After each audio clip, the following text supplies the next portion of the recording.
Okay. Hello, everybody. I am on the ThermoStream today. Oh my goodness, it's happening again.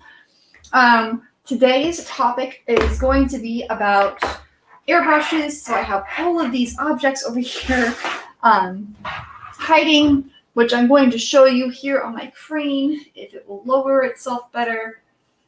Okay. So right here,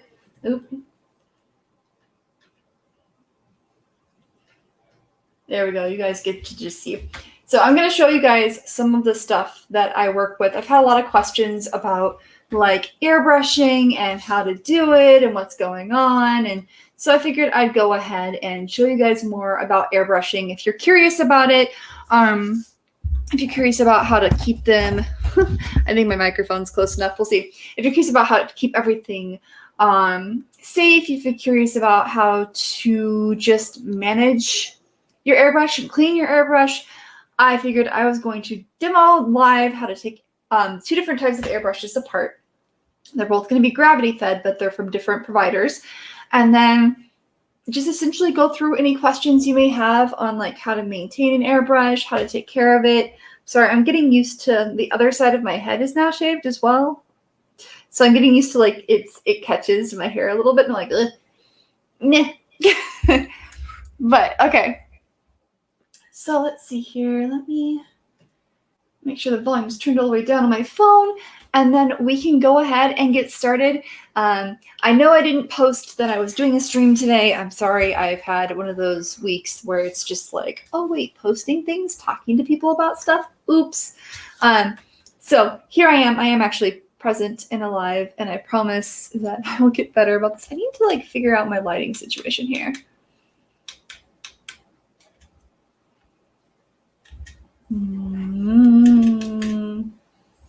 Okay. I need you to stay close light.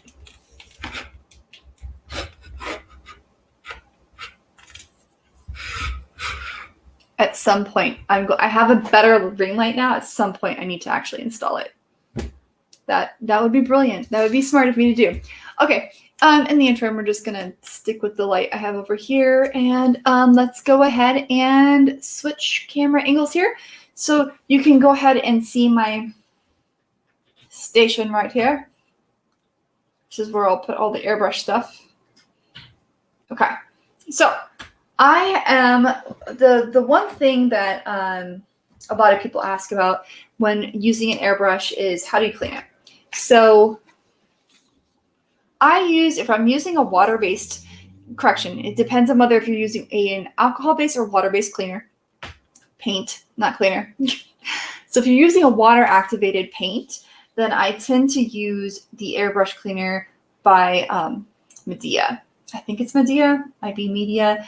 It's fast-acting, odorless, environmentally safe. It's essentially water with a cleansing solution in it, and you just pour it right into the airbrush, and you run it through until the airbrush runs clean. But this solution is what I use for any sort of water-activated paint or like paints that you would typically put into like for painting props, or for using body-based paint that's water-based. So this is the cleaning solution that I use. I have two different types of airbrushes. So the one that I use to paint my props with is a Masterworks airbrush. And it comes with these little guys, and I'll explain what these little guys are in a moment. But this is the airbrush itself. It is a gravity fed. So there's two different types of airbrushes. So this is a gravity fed. So you see right here that when you open this, oh gosh, it got stuck. This happens occasionally where like, I think I got a little bit of paint, in the corner. So if you have too much paint like right in the corner, it will get stuck.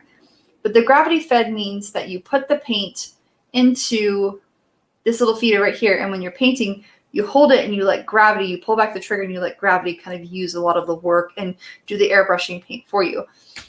Now a siphon fed is basically upside down like this. Just imagine the cup being on the bottom, and what it does is it uses the pressure of your compressor to pull the air up and force the paint through. I don't really, I'm going to move my camera over here a little bit. It needs to be over this way. I don't really like a siphon fed. I prefer gravity. I like that they have a cap that you can put on and you can seal it up so that if you do tip it too much, you're not going to spill it out anywhere. But I found that gravity fed tends to work best for me just with the way I paint. Like I tend to paint like this in general. I kind of have an angle with my wrist. That might be because of how I was taught to draw. But other people find that they tend to paint more like this. And if you paint with your wrist tilted up, the siphon feeder may be easier for you. So you're going to have to experiment. If you have a friend that has an airbrush, maybe ask if you can borrow those and see what's most comfortable for your hand. Let me raise this up a little bit more so that you can see a bit more. So you'll have to ask what's most comfortable for your hand. So whether you paint with your wrist like this or like this. I tend to go like this. Other people like this. If you're like this, that needs to be siphoned. If you're like this, gravity is going to work just fine for you. Most airbrushes come with different adjustments and attachments so that if you have different hoses, you can use that. Or if you want to do a tighter stream for drawing, this is what your head's going to look like on your airbrush. Almost all of them also come with a dropper, and that's so that you can suck all of your paint up into it. You can take whatever thinning solution you have, you can mix it up in here, and then you just take whatever you've done and you drop it right into the head.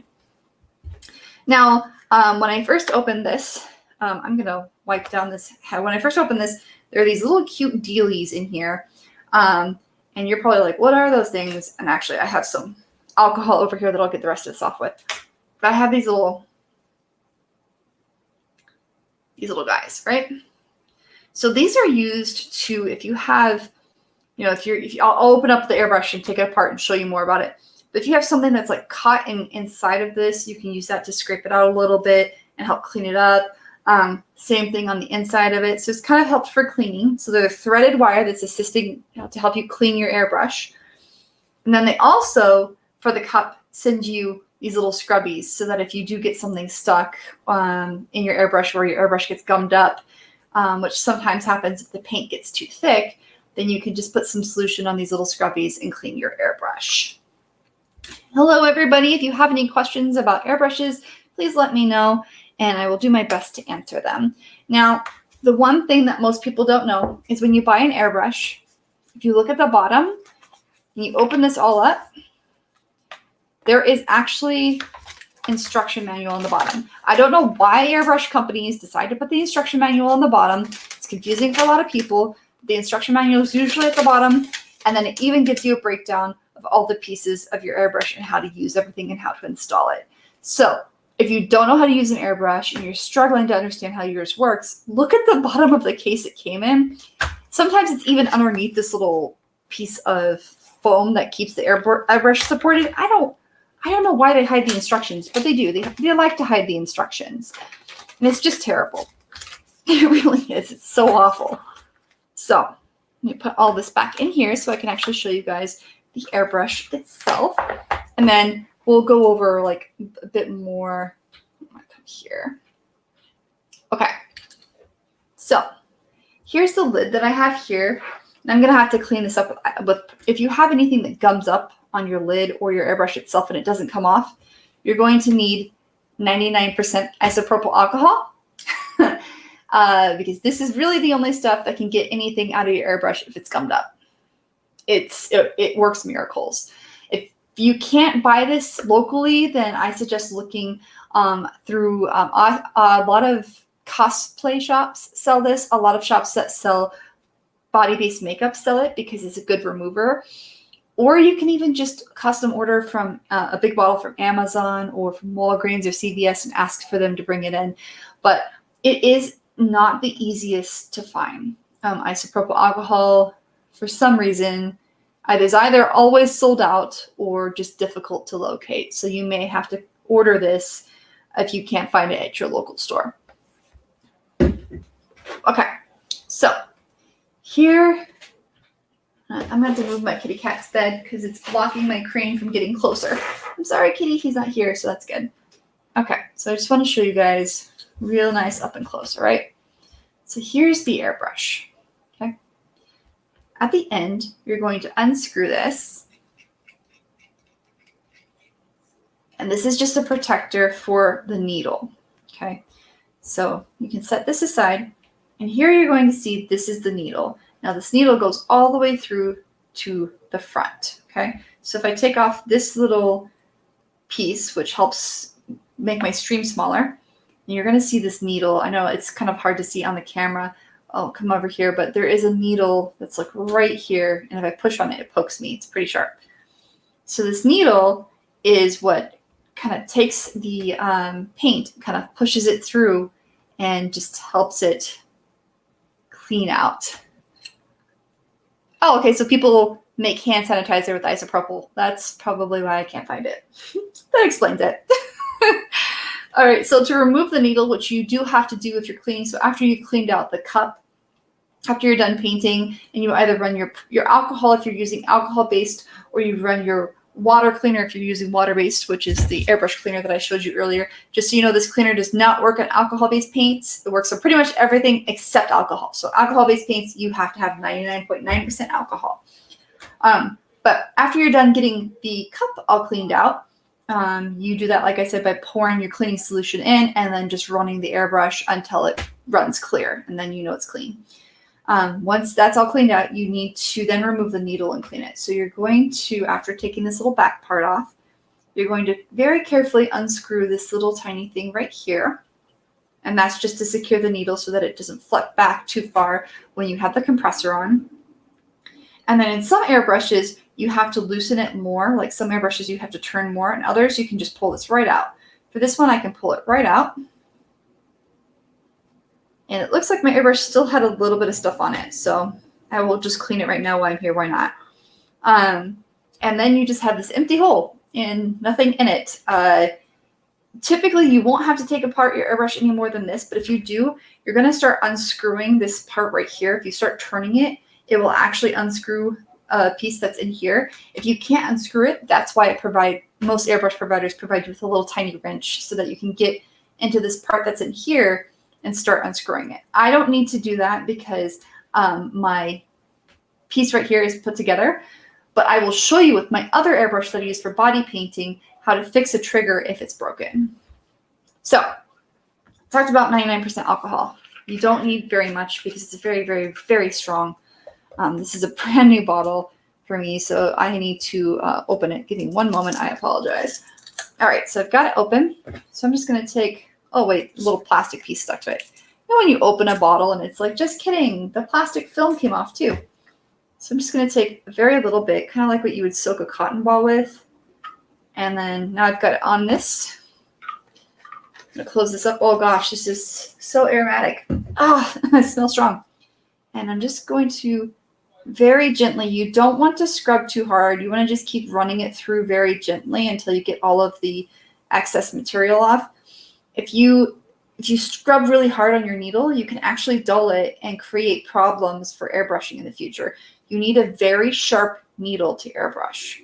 So just very gently rub it through the alcohol solution until it's completely clean. And if you find that you're having problems getting it clean, then that's when you can grab one of the scrubbies that it came with that's built for the needle and won't damage it. Or you can do what I do, where if I do need to do a little scrubbing, I grab a microfiber cloth so that it won't hurt the needle. And you can also kind of twirl it as you pull out. And then I also like to just do one little run along the back just to make sure I didn't get any material in the back when I was dragging it through. And now you have a nice clean needle. So I also mentioned that my cap had some residue on it. And if your cap, as you can see, if your cap has residue, it will, and it likes to stick in the corners of your cap. So if you try to put it back on, unfortunately, it likes to get stuck. If for some reason you have your cap stuck, it is easy to just take some oil, like baby oil or coconut oil, and you can release it. So don't think it's the end of the world if your cap is stuck. You can just kind of spray like a WD-40 in there and it will break things down. Try not to get it into the cup. I mean, if you do, then just run it with a cleaner real fast so that if you're going to put this on your body, you don't put WD-40 on your body. But typically you want to have a separate airbrush, like airbrush head, this, for your body versus your props. You do not want to use the same one for body paint and prop paint. Prop paint is not made for your body and therefore could contaminate your airbrush. So I highly suggest just buying 2 airbrushes. You can get really inexpensive airbrushes. Honestly, the airbrush head itself isn't the expensive part. The expensive part of every airbrush is its compressor, and I will show you the differences between what I have on the table right here. All right, so this is nice and clean now, and it looks like the inside of this is nice and clean too. I'll just give it another pass since I still have enough extra alcohol left over. There we go. All right. Now I can put this back on, and as you can see, it fits much better, and it's loose, and it doesn't get angry at me anymore.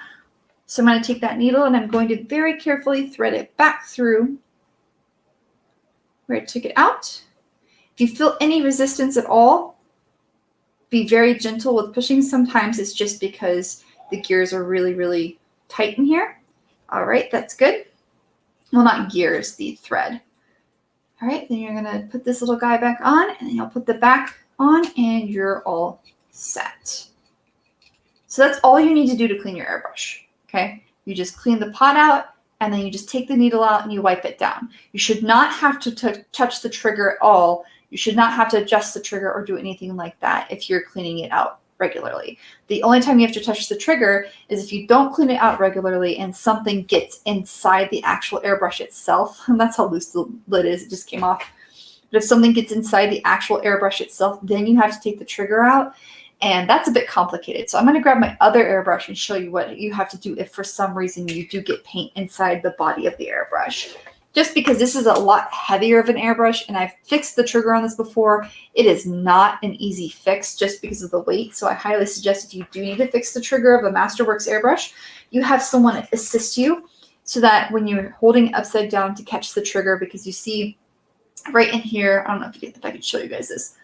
You see that little knot in there? That's actually the other end of this trigger here. And what it does is when you connect the air compressor tube, that tells you when to release the air into the airbrush. So if this is not properly set into the hole, your trigger will not work at all.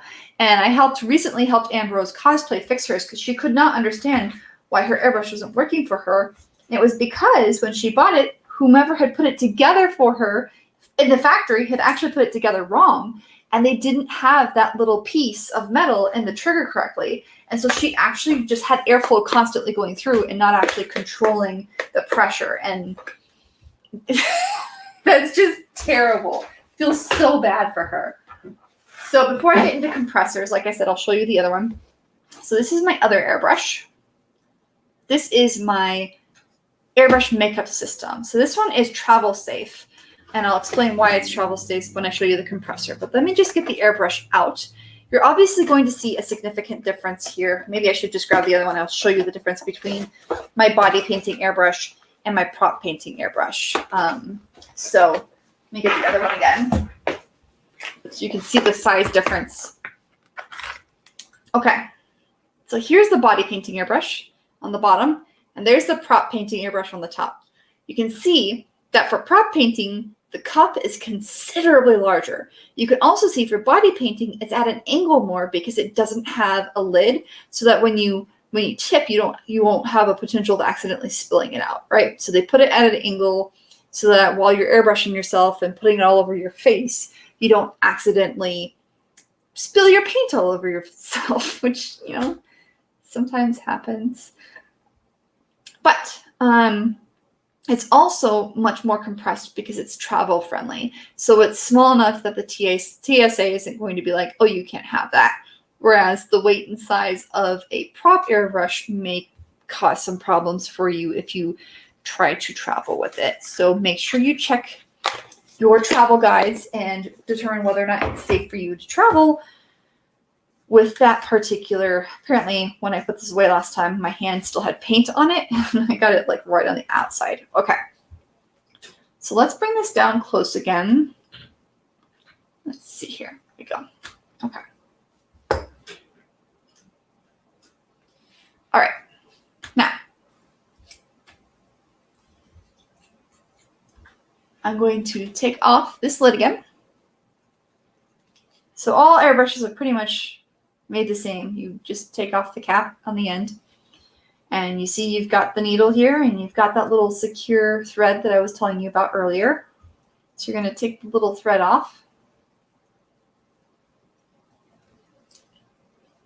Okay. Now this one, the release is up higher because with body paint airbrushes like these, typically they need a bit more pressure to get the color through. So this is actually threaded tighter. So if you were for some reason going to use this airbrush to paint props, you might need to loosen the end a little bit more so that more product goes through. But body painting product, you want less to go through so that you have more of a translucent look and you can build up to make it more opaque, but you don't want it to be super opaque immediately. Whereas prop painting is a little bit different. You typically want it to be more opaque than translucent unless you're using special materials. So I have to loosen this up a little bit more to release the needle. All right, now I've got the needle released. So for the heck of it, I'm just going to clean this one too, because why not? Since I've got the alcohol here, may as well just extra clean all my needles. Although I'm pretty sure I cleaned this one. It doesn't hurt to clean them again, obviously.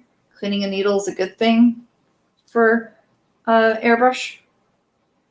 And like I said, you'll want to, with your airbrushes, be very gentle when cleaning the needles so that you don't dull them.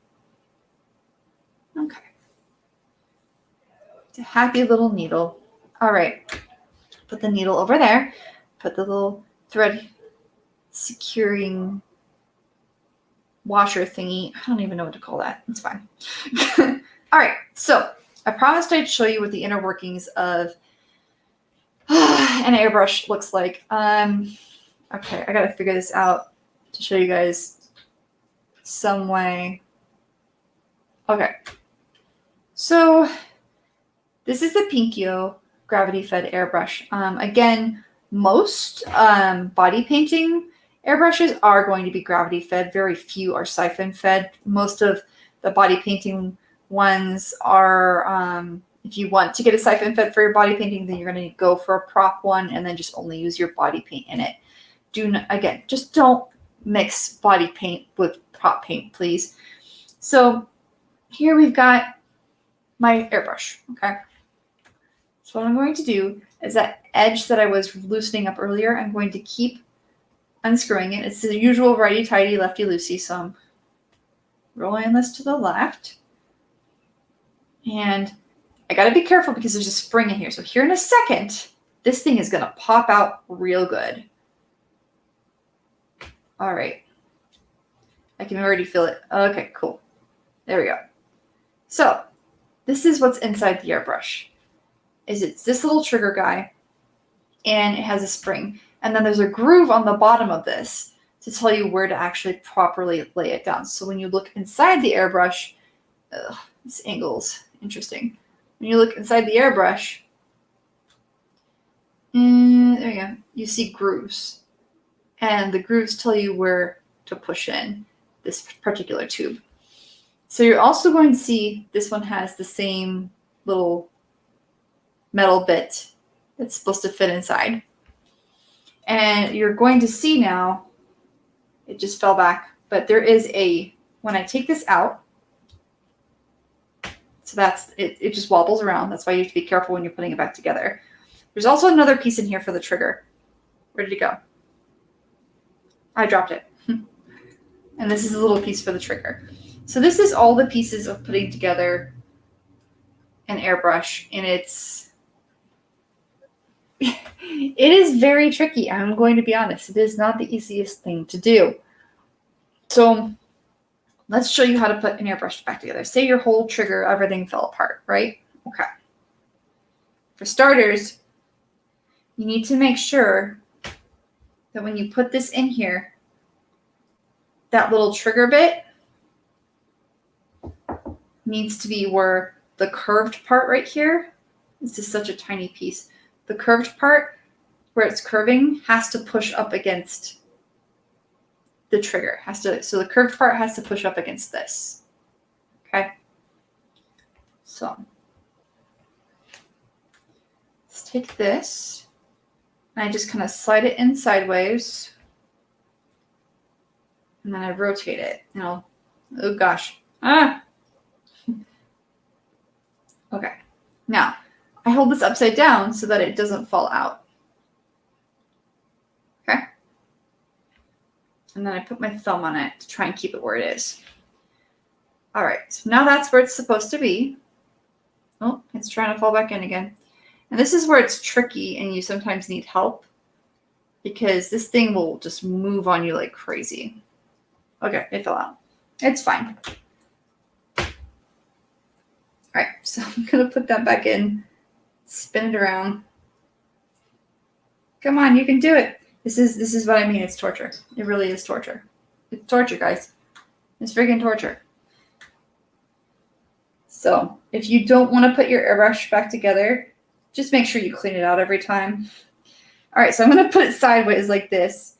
And then what I'm going to do is have it upside down. And I'm going to try and get this little pin back into that little area. So in order to do that, I have to put this upside down and get it back in its spot. And then I need to put this in here. So this goes in here. And you have to aim for this tiny, tiny, tiny little hole that you're going to see. There is a tiny, I don't even know if I could show you guys. It's, wait.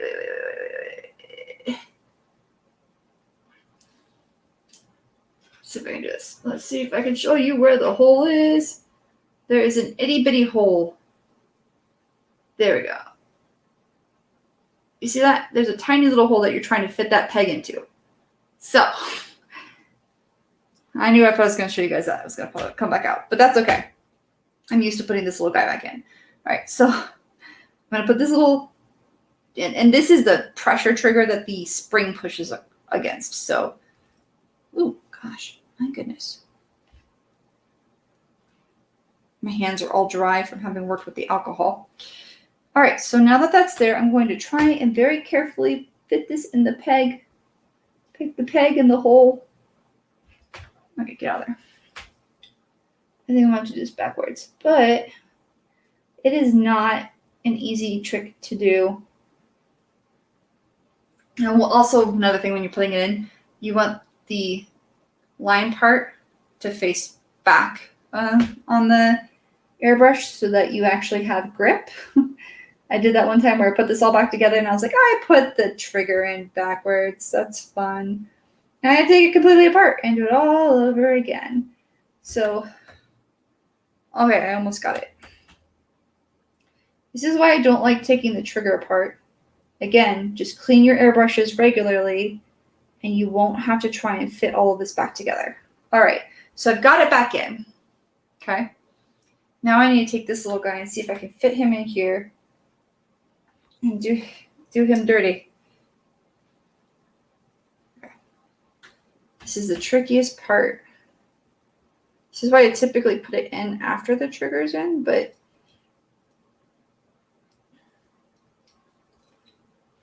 yeah, okay. You get to see me struggling putting. Rest in peace, Vaughn. Yeah, I'm very much used to fixing airbrushes, so I don't mind if, like, I'm just gonna take this out and do this the other way. I don't mind if, like, I have to put them all back together again. So I've actually had to take airbrushes apart so often now that I'm just kind of used to it. And it really isn't too bad. It's just frustrating. And you just really have to be very, very careful. And if you're super careful with it, it tends to be a lot better. It's also like you have this habit of, like, when you're putting stuff together that you want to tilt it. And so I have to keep telling myself, you can't tilt it. You got to put this so. And I took this apart on purpose to show you guys how difficult this is and, like, why I hate taking airbrushes apart and why you should never do it and why you should just keep it clean so you don't have to put yourself through this torture. The hell of putting an airbrush back together. It really is torture, guys. It's torture. Okay. I'm putting torture for myself for all of you. I love you guys. I'm torturing myself. for your entertainment. Okay, maybe not for your entertainment, for your education. All right, so I'm putting the peg back in the hole. Go back in the hole. You know you want to. Sounds really inappropriate. It truly does. Just putting stuffs in holes. But, okay. I almost have it. Okay, wait, I got it, right? Yes. Okay. And then this is trying to turn on me. Don't turn. Be nice. Thank you. Wait, it did turn. No. There. Haha, I win. Oh, wait. Just rotate. Anyways, we'll make this happen. I swear. I'm so almost done here. Why do you hate me, little airbrush? Okay, now I'm going to slide that thing back in I was telling you about. And I'm going to fit it in with the groove. And there we go. Okay, so now I've got it like mostly put back together. You can see the little bits are put together. All right, now I need to take this end, put it right back in here. And before I finish securing everything, all right, I'm going to make sure, okay, it works. You always double check that your trigger works before you finish putting everything away, and then it doesn't work. So now, that's what should happen. You should push on it, and it should go back. Whee! Whee! Okay, good. We have things working. All right, now I can slide the needle back in. Oh, that's right. I got to loosen this up a little bit to slide the needle in. Okay. All right, so I'm going to slide the needle back in here. And the needle is completely back in. Okay. Then put the little securement back on the thread, and then put this all back together. And I have a working airbrush again. Don't do that to yourself. Don't make yourself have to take it completely apart like I just showed you. And I spent like what, 5-10 minutes just trying to put a little tiny trigger piece in because it's so itty bitty. And oddly enough, I've tried putting it back together with a magnet. The trigger bit is not magnetic. It's just torture. Don't torture yourself, okay? All right. So we've talked enough about the airbrush heads, okay? I've spent the past 30 minutes talking about airbrush heads. So let's move on from airbrush heads because I did start 30 minutes early today. I have another engagement today. So while I love all of you, I needed to start at 11:30. And if for some reason you missed part of the stream, it does store on YouTube and it does store on Twitch for 2 weeks. And on YouTube, it's permanent. It's there until I decide to remove it. So if you have questions about airbrushes, let me know. But I'm about to pull out the compressors. I'm going to show you what the compressors are. Cool. I broke some of the styrofoam. No. Okay. The lighting today is a mood for me. All right. So everybody knows what a power cable looks like. I'm not even going to pull out the power. It's just normal power. You plug it into a wall and you work on it. Or if you have a portable power pack, then you plug it into the portable power pack and make it work. Okay. So this is my travel compressor. So as you can see, I'm going to compare my travel compressor versus my non-travel compressor. This is a cute, adorable little travel compressor, and it's so nice that it comes with an airbrush holder so that if I'm painting, I can just paint and put my airbrush in here. And I need to take a break. Maybe I need a powder. Maybe I need to let it dry. Just like, ooh, cool airbrush holder, sweet, nice. Then there is this cute little baby compressor that you press this button, and you press it 3 times. And there's a low, medium, and high setting. And you just figure out what works best for you. And then this is the bit that, this is the air hose, and that connects just to the bottom of the airbrush. If you've never seen that before, this is what it does, is it just connects to the bottom of the airbrush. And I felt when it clicked, it pushed this up higher because now you've got even more pressure availability. Okay. All right. So that's what it looks like when it's connected. Now let's check out its bigger older brother, older sister, older friend, doesn't matter. This is its buddy.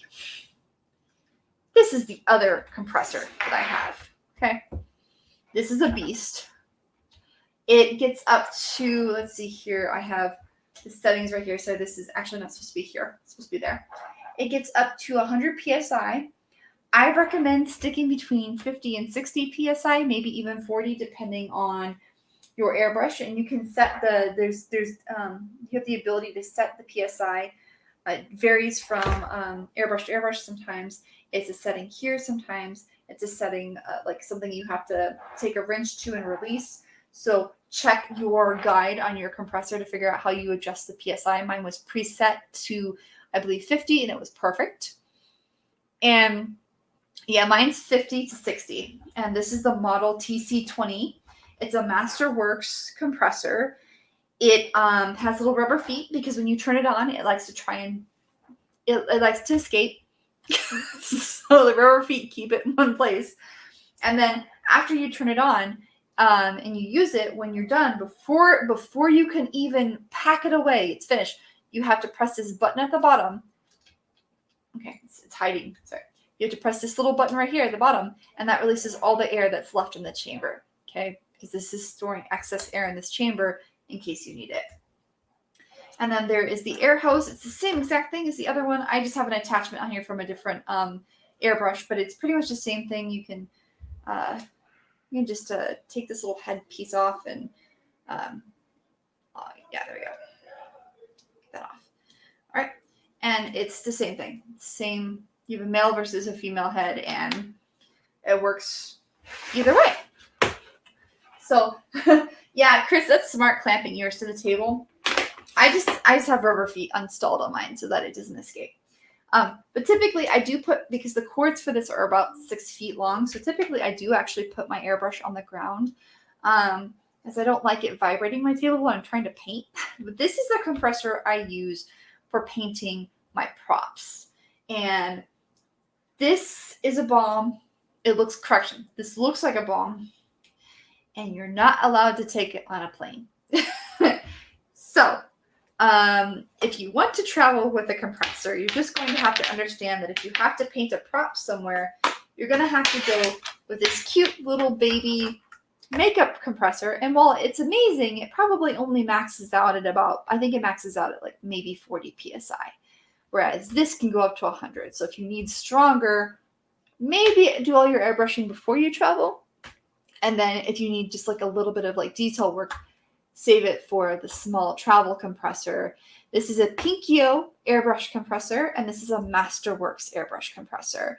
Both of them do require you to have a three-pronged power outlet. So you will have to look for a 3-prong power outlet, or you'll have to get an adapter for 2-prong. So just be aware of that.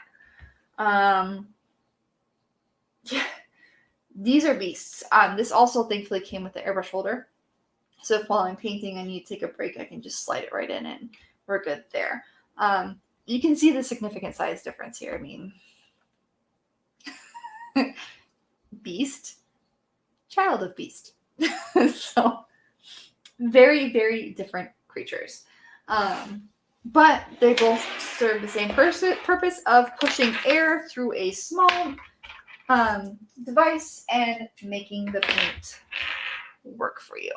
Okay, so that concludes my demonstration of airbrushes. And I'll let you guys just look at the pretties right here. There we go. Here we go. We'll just put, because that's cute. So you can see travel versus not travel. There you go. We'll just leave that up for you guys to look at and admire and have fun with. If if you have any questions on airbrushing, please ask me. So I'll talk a little bit about the paints that I prefer to use. If we're talking about body paint, I am definitely more of an alcohol-based paint girl. I'm not overly fond of, what are you doing? This ring light's being a brat. I'm not overly fond of water-based paints because I live in a desert, and keeping them on my body is nearly impossible. So I prefer to do, I prefer alcohol-based paints. They just work better. But if you're not using alcohol-based paints, for body paints, I recommend for Airbrush, Endura, which is an alcohol silicone hybrid, or Mayron, which is a water-based hybrid. And I think actually Mayron has some water and silicone hybrids. So if you want water activated, go for Mayron. It tends to be really, really good. And then if you want alcohol activated with the silicone suspension, then you're going to want to look at Endura. Endura is European body art. They're cruelty-free. That's kind of why I prefer to use their brand as well. I try to stick to cruelty-free brands if I can, and ones that are trying to source locally or try to be more environmentally friendly. For prop paints, honestly, you can use just really high quality acrylic paint and buy thinners that turn acrylic paint into airbrush paint. But if you're going to go for airbrush paint for props or fabric, like literally paint that works on both props and fabric, then I'm going to suggest either Createx or Jacquard. And Createx has a bunch of colors. Just understand they are quite a bit more translucent when it comes to an actual airbrush paint. So you are going to have to do more coats. Now that's because they make a lot of colors that shimmer and shine and sort of emulate more realistic tones and textures. So that's probably why Createx has a little bit thinner of a solution. You can also, with Createx, you can add a thickener, you can add a thinner, and you can even add a shimmer into the paint. They have different mixes. It's a very old, it's an older brand that's just kept up with the times, and they actually have really high quality products. So Createx works on like any prop. I think they even have some fabric paint, but if you're looking exclusively for fabric airbrush paint, Jacquard is amazing. Now I'm going to say, if you're trying to airbrush leather, just do not do it. You're going to need to hand paint. You need to use Angelus leather paint. Please stop trying to airbrush leather because it will crack. If you want something very flexible, you might be able to get away with using Createx on leather. Just understand it needs to be in a non-friction zone, so no area where you're going to have bending. If it's just detail work, then use Createx. I haven't had Jacquard stay very well in leather. But Jacquard works on pretty much any fabric. I've used it on satin, cotton, polyester.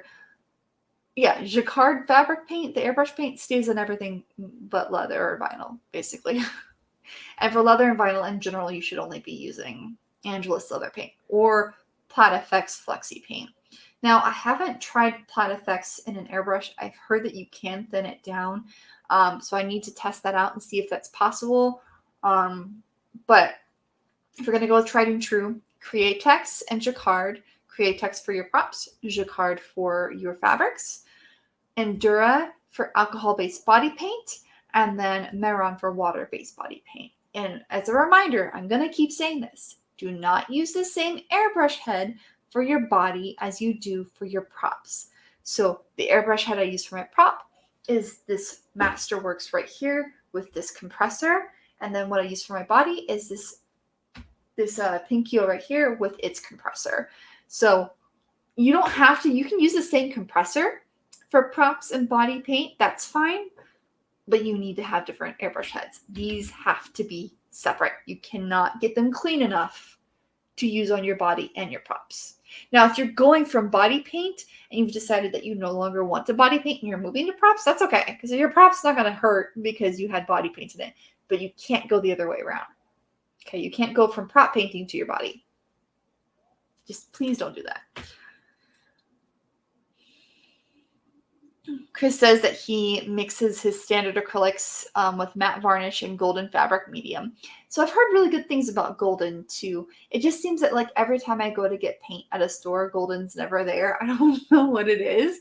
But yeah, that sounds like it would be a good mix. And then you've done 50, 25, so you 50% paint, 25% varnish, and 25% fabric textile medium. Yes. So I use the Americana fabric textile mediums, and textile mediums are typically what you would want to use if you're going to thin out any kind of acrylic, and that would work on fabric and it would work on armor. A textile medium is essentially a watered down adhesive. Now I'm going to tell you it is water activated, obviously, if it's watered down. But if you're going to use a fabric textile medium, you need to wash your airbrush immediately. You need, not wash it, clean it immediately after painting, because it is an adhesive. The textile medium is. So after a 24 to 48 hour period, it will basically be stuck inside your airbrush, and if you try to clean it, it will flake off and just gum it up, and you'll spend like 3 hours cleaning your airbrush. So clean it immediately after using a textile medium in your airbrush. Yeah, so the golden medium is a semi-gloss. Yeah, that's the one thing with varnish. If you don't want a high shine, you do need to find something that's a semi-gloss or a matte. And that is a little tricky with airbrush. Airbrush paint tends to be more glossy, which is actually why I like Createx, because they do have the thinners that are matte, gloss, or glitter or opalescent. It's something that like adds a bit of shine, like a sparkle shine, not just shiny. So do some research or maybe even some experimentation to see what paints you like. I highly suggest like getting material. If you're going to paint on foam, make sure it's sealed first, Plasti Dip or wood glue or whatever,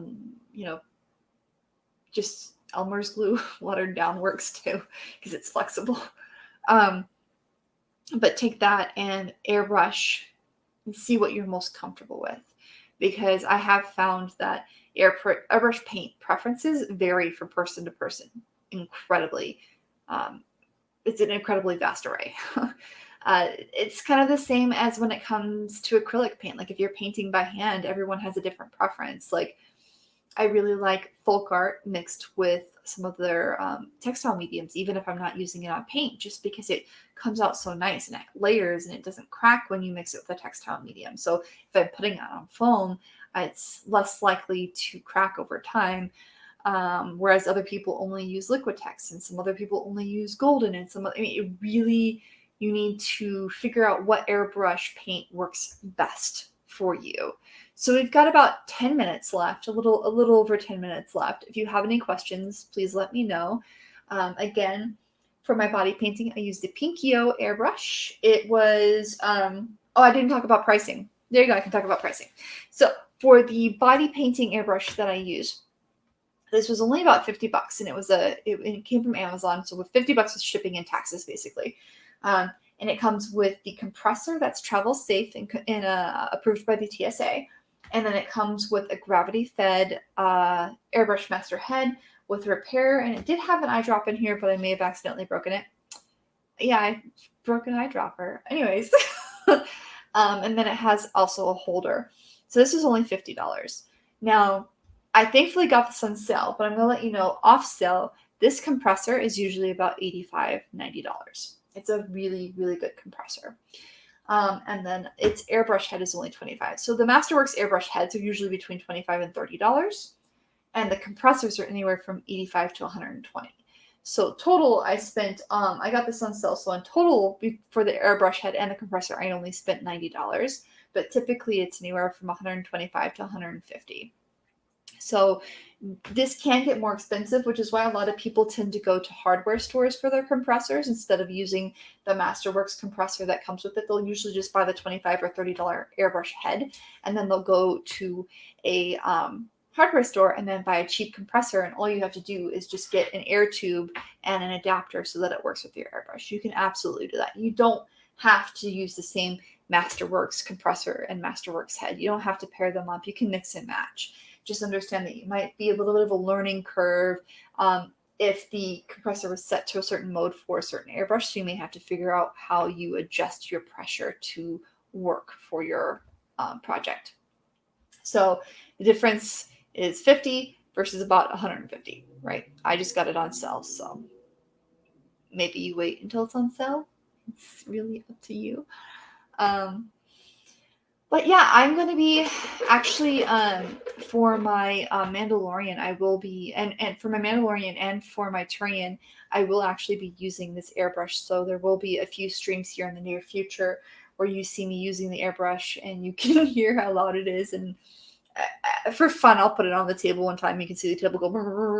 But yeah, I tend to put my airbrush compressors on the floor because they just like to try and walk away. It's funny. So Chris says that he's really happy he decided to use some automotive spray guns just with full armor. Yeah. So if you don't have, like, if you really need an airbrush, but it's only for a single project and you don't want to invest in a set of airbrushes, then you can actually go to an automotive store or a hardware store and you can get a can of compressed air.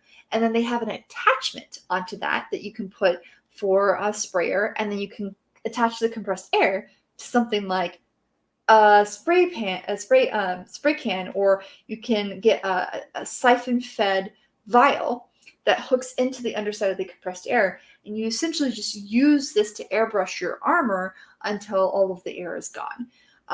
So there are some temporary airbrush solutions that you can get from automotive shops and from hardware shops for spray painting or airbrushing props, and it's a lot cheaper. It's like, in total, I think it's like $20. So that is absolutely an option. There are also, there are some options for attachments to body paint they can use that have compressed air. Just understand you need to be very careful and make sure that it says it's skin safe, because some of that compressed air has some chemical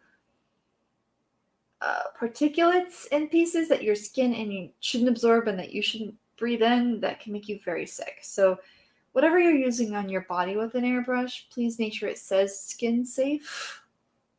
Also, if you are airbrushing yourself, we've talked about props. Thankfully, props don't have the skin reactions we have, right? But if you are airbrushing yourself, you'll want to start on the underside of your arm. You'll want to walk around and make sure that the product doesn't cause a reaction. Because if you have a reaction, you're at a convention and you don't have the proper remover, you're going to have a really bad day. So for prop-based paints too, if you overspray and you need to remove something, usually while it's wet, you can kind of move a lot of the material off the product, but you will want to invest in some paint thinner, and you want to have like a little cup you can put it in, and you want some kind of rag or cloth that you don't mind going away and dying, basically, so that you can just kind of gently wipe off some of that material with the paint thinner.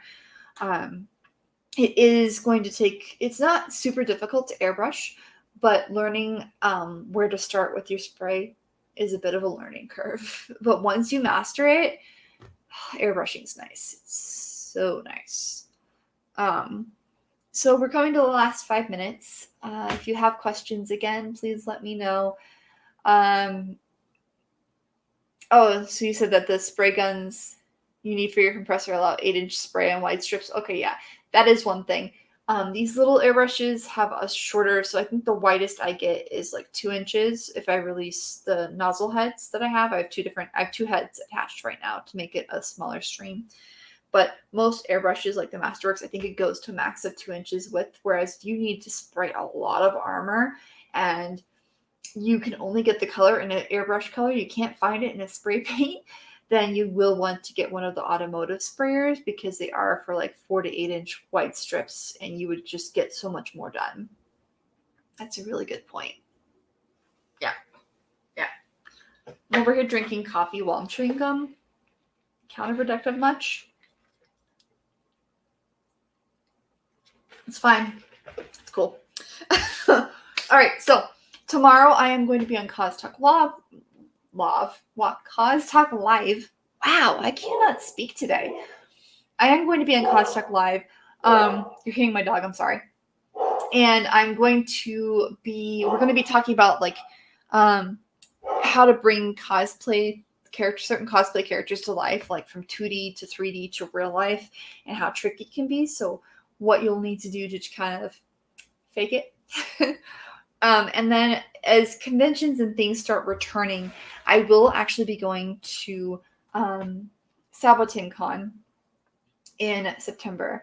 It is, I don't know what panels I have yet. I was asked to do workshops and panels, so I'll let you guys know as information comes out. But that's the first event since the pandemic started that I do have planned. So please let me know if you have any questions. If there's something you want me to cover one week, go ahead and message me. I do have quite a bit of a skill set, so if there is something I can talk about that would make life easier for you, I will absolutely do that. Other than that, if you want to reach me, you can reach me through Facebook, Instagram, or my website, thermocosplay.com. And when you go to thermocosplay.com, you hit contact, a form will load, and you can fill that out and send me information or requests. Please understand that I do cosplay as a hobby, so it may take me a little bit to answer your question, but I try my best to get there within 24 to 48 hours.